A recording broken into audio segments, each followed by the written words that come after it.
Bonjour. Vous allez apprendre aujourd'hui les 3 états de la matière qui nous entoure. Et comment les identifier selon leurs propriétés.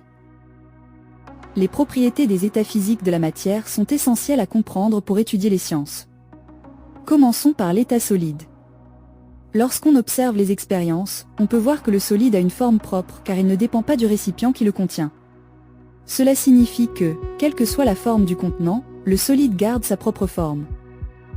De plus, le solide possède un volume propre car il ne change pas de dimension.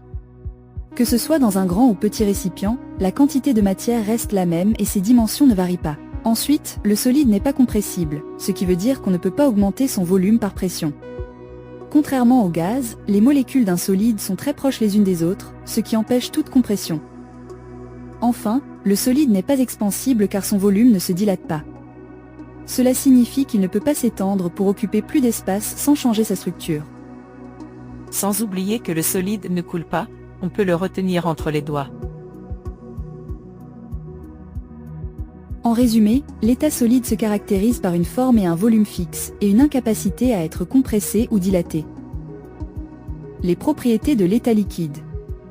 Cette expérience montre que la forme d'un liquide dépend de son récipient. Qui montre que parmi les propriétés caractéristiques des liquides, qui n'ont pas de forme propre. Dans notre deuxième expérience, mesurons un volume de 100 ml avec un bécher, et versez le liquide dans l'éprouvette graduée. Nous constatons que la mesure reste la même, indique que le liquide a un volume propre. Même lorsque l'on essaye de réduire le volume d'un liquide en le plaçant dans une seringue graduée, si on bouche l'extrémité de la seringue et que l'on essaye de comprimer le liquide, eh bien on se rend compte que c'est impossible. Donc le liquide ni compressible, ni expansible. L'eau, en tant que liquide, a une propriété très particulière. Elle coule facilement, on ne peut pas la retenir entre les doigts. Lorsqu'il est dans un récipient droit puis incliné, eh bien on observe que le liquide s'incline également. Si on regarde de plus près la surface du liquide, eh bien on s'aperçoit qu'elle est plane, donc elle forme un plan, et elle est parallèle à la paillasse, c'est-à-dire qu'elle est horizontale. À retenir. Les propriétés d'un liquide. 1. Il coule. 2. N'a pas de forme propre. 3. N'a pas de volume propre. 4. Ni compressible ni expansible. 5. Sa surface libre, c'est-à-dire surface de l'eau en contact avec l'air est toujours plane et horizontale. Attention à la différence entre le liquide et un solide pulvérisé ou divisé. Les deux, les liquides et les solides pulvérisés, n'ont pas de forme propre. Cela signifie qu'ils dépendent du récipient qui les contient. Pour les différencier, on peut observer leur surface. Un liquide a une surface libre plane et horizontale lorsqu'il est au repos. En revanche, un solide pulvérisé, comme de la poudre, forme un tas dont la surface n'est pas plane. Les propriétés d'un gaz. Le gaz, comme l'air, est un mélange homogène, invisible qu'on ne peut pas les voir à l'œil nu. Prenons 2 bocaux en verre identiques. L'un est rempli d'un gaz coloré comme le dioxyde d'azote.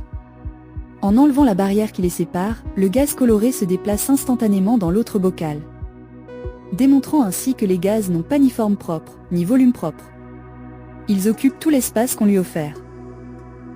Maintenant, du volume d'un gaz. Lorsqu'on prélève une certaine quantité de gaz dans une seringue, ici c'est 20 ml d'air, que l'on bouche l'extrémité de la seringue et que l'on essaye d'appuyer sur le piston, eh bien on s'aperçoit qu'on arrive à réduire le volume du gaz. Le volume diminue mais la pression augmente. Donc cela signifie qu'un gaz n'a pas de volume propre et qu'il est compressible. De même, inversement, lorsque l'on prélève une petite quantité de gaz dans la seringue, 1 ou 2 ml, que l'on bouche l'extrémité de la seringue et que l'on tire sur le piston, on oblige le gaz à prendre un volume plus important, donc le volume du gaz augmente, la pression à l'intérieur de la seringue diminue, et on dit que le gaz est expansible. Donc un gaz n'a pas de volume propre, il est compressible et expansible. À retenir. Le gaz coule, n'a pas ni forme propre ni volume propre. Compressible, expansible. N'hésitez pas de regarder la capsule plusieurs fois. Comme ça vous arrivez à répondre aux questions. À bientôt, à la prochaine.